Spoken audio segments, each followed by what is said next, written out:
So today we're going to see how to import a CSV file onto a data extension on Salesforce Marketing Cloud. So first we need to create a data extension. So we're going to click on Email Studio.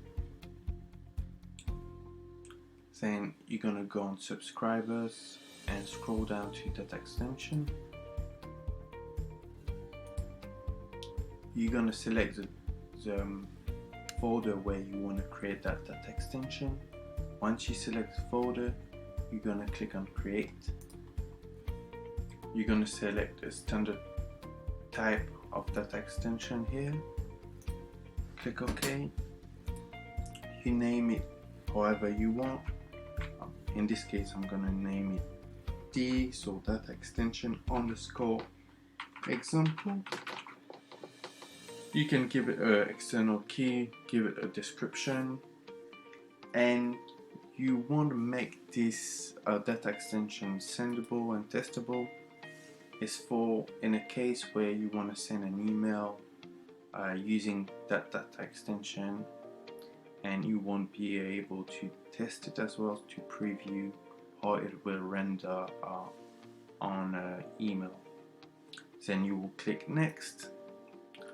For the sake of this video, this page is not really important, so we're just gonna click Next. Here, that's where you want to give the name to the field on that data extension, and those names need to match the name that you have on the fields of the CSV file.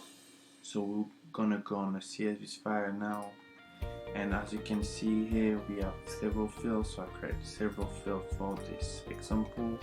We have a subscriber key, first name, surname, and email address. So you're just going to copy and paste the name of those fields.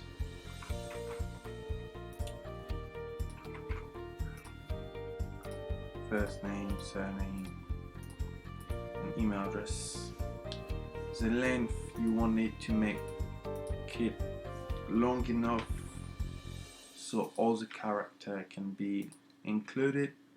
So 150, you can be sure that it's going to be long enough. I mean, we never had a case of 150 character for email address or surname or first name.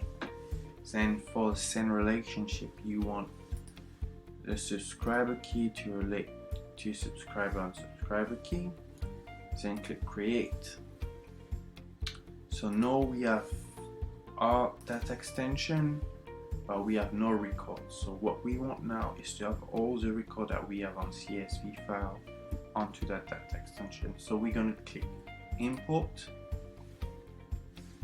You can either choose FTP or locally for the file location. So in this case, I'm going to choose my computer.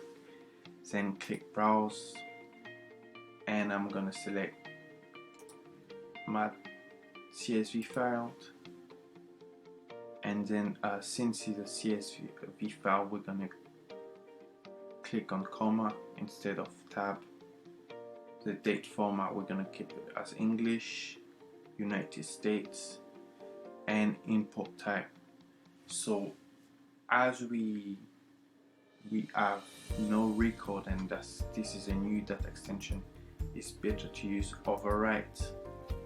But for example, if you already have a data extension with some record and you just want to update it, you would just click on Add Update or Update Only. But in this case, we're going to click on Override, and I'm going to select those two buttons here and click Next. So then you just make sure that the name of the field on the CSV file and on the data extension does match. So we can see here that they all match. So we're going to click Next and then click Import. Import successfully started, so you can close it, and you just wait a couple, I would say maybe 30 seconds, 20 seconds, and then you can refresh the page just to check. But as it said it here, it's still in processing. So we're just gonna wait. You can see the stages here as well, processing. So now you can see that we have 4 records, and if we check, we can see that all the records that we add on a CSV file is successfully imported on a data extension.